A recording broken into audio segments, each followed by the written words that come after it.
குழம்பு செய்யறதுக்காக வானல் அடுப்பில் வச்சுட்டு அடுப்பில் வச்சுட்டேன். கடாய் சூடாகட்டும். அதுக்குள்ளே நான் வந்துட்டு கருவாட்டு குழம்புக்கு தேவையான வெங்காயம் நறுக்கி வச்சுருக்கேன். தக்காளி அது ஒரு 3 தக்காளி நறுக்கி வச்சுருக்கேன். ஒரே ஒரு முருங்கைக்காய் கட் பண்ணி வச்சுருக்கேன். அப்புறம் கத்திரிக்காய் வந்து கட் பண்ணி உப்பு போட்டு தண்ணியில் போட்டிருக்கேன். இல்லைன்னா கருப்பாயிடும் இல்லையா?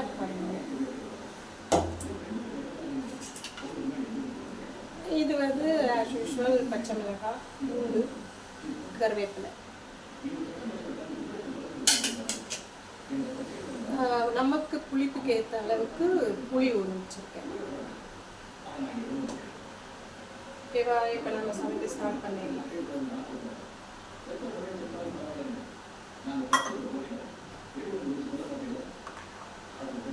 நான் வந்து தேவையான அளவுக்கு எண்ணெய் ஊற்றிக்கிறேன். இது வந்து கொஞ்சம் எண்ணெய் நிறையா இருந்தால் தான் நல்லாயிருக்கும் கருவாட்டு குழம்புக்கு. கத்திரிக்காய் வேறு இருக்கு இல்லையா?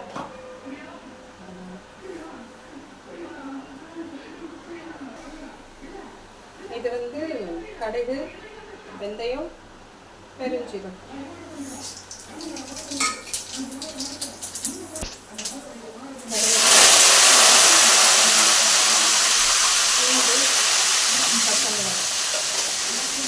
அதுக்கப்புறம் வெங்காயம்.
வந்து தக்காளி போட்டுறேன்.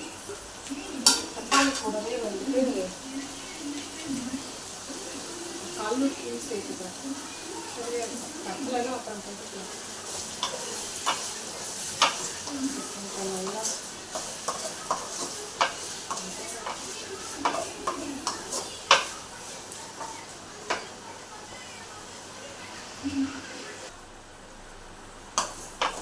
நல்லா வதங்கிடுச்சு. இதுக்கப்புறம் வந்துட்டு நம்ம வந்து கட் பண்ணி வச்சு கத்திரிக்காய் போட்டுக்கிறேன். அது எண்ணெயிலே வதக்கிக்கலாம். கத்திரிக்காய் நான் கொஞ்சம் நிறையா தான் போட்டிருக்கேன். 1/4 கிலோவுக்கு கொஞ்சம் கூட. முருங்கைக்காவும் அது கூடவே போட்டுக்கிறேன். கத்திரிக்காய் வந்து கருவாட்டு குழம்புல போட்டால் அவங்க சாப்பிடுவாங்க ஃபஸ்ட்டில். அது வதங்கிடும். வதங்கினா கொஞ்சமாக தான் ஆகும்.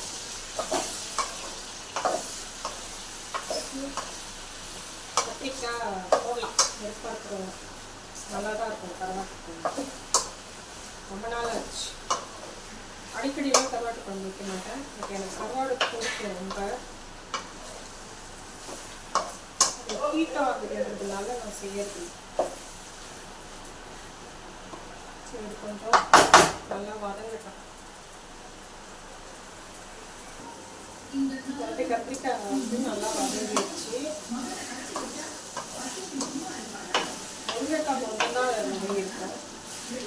இது போதும். இப்போ வந்து இதில் வந்து என்னடா வந்துன்னு சொல்கிறேன்னு பார்க்காதீங்க, அது பழகிடுது. இது வந்து குழம்பு தூள், இது ஜீரகம், கலருக்காக சிறப்பு மிளகாத்தூள், மஞ்சள் தூள், மிளகுத்தூள். இது குழம்பு தூள். யாருக்கு காரம் எவ்வளோ தேவையோ அந்த மாதிரி நீங்கள் போட்டுக்கணும். சரியா?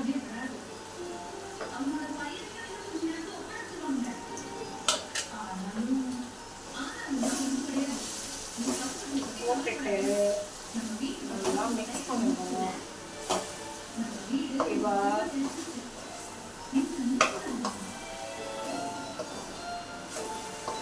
கருவாட்டு குழம்புன்னு நினச்சி கருவாட்டு குழம்பு வச்சாலே கருவாடு போடுறதுக்கு முன்னாடியும் கருவாடு வாசனை வருது. உங்களுக்கு அந்த மாதிரி வருமா? அதேமாரி மீன் குழம்புன்னு நினச்சி மீன் வைக்கும், ஆனால் மீன் போடாமலே மீன் வாசனை வரும். அது எல்லாருக்கும் இல்லை, சிலருக்கு அப்படி தெரியும். இது வந்து தேவையான அளவுக்கு கருவாடு, வாழைக்கருவாடு வந்து நல்லா க்ளீன் பண்ணி வச்சுருக்கேன். இதை கொஞ்சம் வெதுவெதுப்பான தண்ணி மீன் குழம்பு பச்சை தண்ணியில் கழுவிட்டு உப்புலாம் போன பிறகு கொஞ்சம் பிசு பிசுப்பு தன்மை இருக்கும். அதனால் கொஞ்சம் வெதுவெதுப்பான தண்ணியில் கழுவணும், இல்லைன்னா ரொம்ப குறைஞ்சி போயிடும். க்ளீன் பண்ணி வச்சுருக்கேன். இதுக்கு போடக்கூடாது. அப்புறமா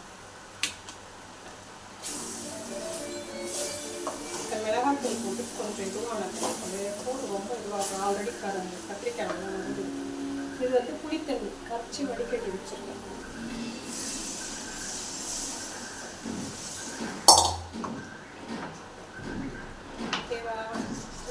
ஊற்றியாச்சு. இதுக்கு அப்புறம் கொஞ்சம் புளிப்பாக வச்சாதான் அவங்களுக்குலாம் பிடிக்கும் பசங்களுக்கு. திரும்பவும் தண்ணி ஊற்றுறேன். சரிங்களா? நமக்கு தேவையான ரொம்ப திக்காக வேணாம்னு சொல்லிட்டாங்க. சின்னவங்க சின்ன டைமே தண்ணி கரெக்டாக வந்து 4-5 பேர் சாப்பிடணும். எங்கள் வீட்டில் வந்து பசங்க வந்து குழம்பு வந்து கொஞ்சம் கொஞ்சமாக ஊற்றி சாப்பிட மாட்டாங்க. சாப்பாடில் ரசம் மாதிரி இருக்கும் குழம்பு. அதனால் குழம்பு நிறையா செய்வேன். சேம் டைம் திக்காக செய்வேன். ரொம்ப திக்காக இருந்தால் ஓகேவா? கிட்ட வந்து வாங்கணும். தெளிவாக தெரியுதா?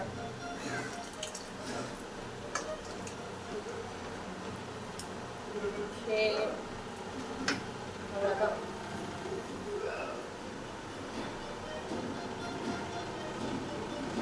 கொதிக்கிட்டோம்.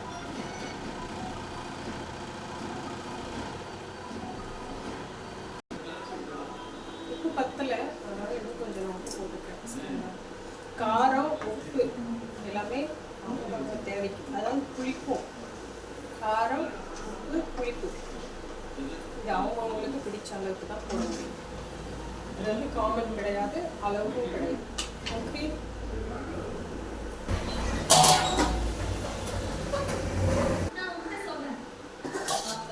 வந்து குழம்பு கொதிக்குது. நான் இடையில ஓப்பன் பண்ணி கிண்டி விட்டேன். சரி, எதுக்கு அதெல்லாம் சும்மா வேஸ்டாக டைம் அப்படின்னு தான் அதெல்லாம் கவர் பண்ணல. ஓகேவா? முருங்கைக்காய் வெந்திருக்கு.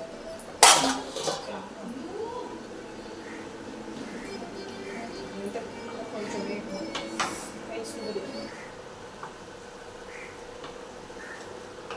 கொஞ்சம் நல்லா கொதிக்கிட்டோம்.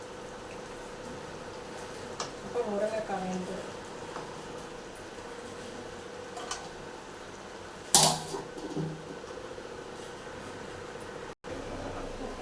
குழம்பு காய் வந்துடுச்சு. கொஞ்சம் பரவாயில்ல. இந்த நேரத்தில் வந்துட்டு கருவாடு போட்டுக்கிறேன்.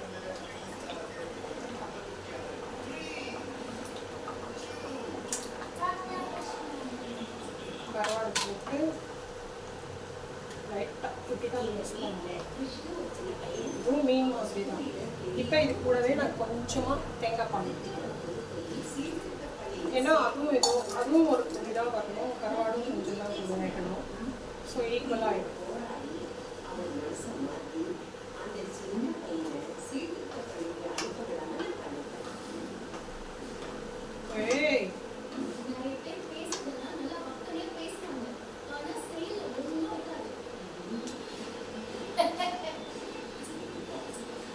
மீனா கொஞ்சம் வில்லியாக மாறி பேசினா கரெக்டாக இருக்கும்.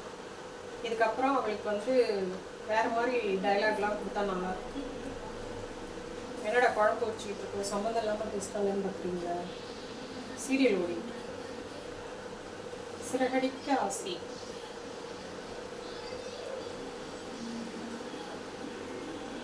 திக்காக தான் இருக்குது. வரணும், புதிய வரணும், கொதிக்கட்டும். இப்போ நம்ம க்ளோஸ் பண்ணிக்கலாம்.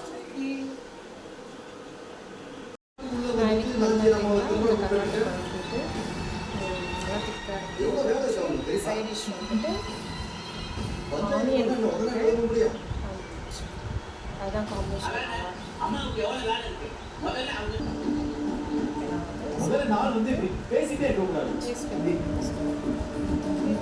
தம்பி பஞ்சாயத்தா தாக்கல் சொல்ல சொன்னாங்க. நான் வந்து சொல்றேன். இது என்னோட கடமை. கூட சின்ன தம்பி இப்போ சிந்து.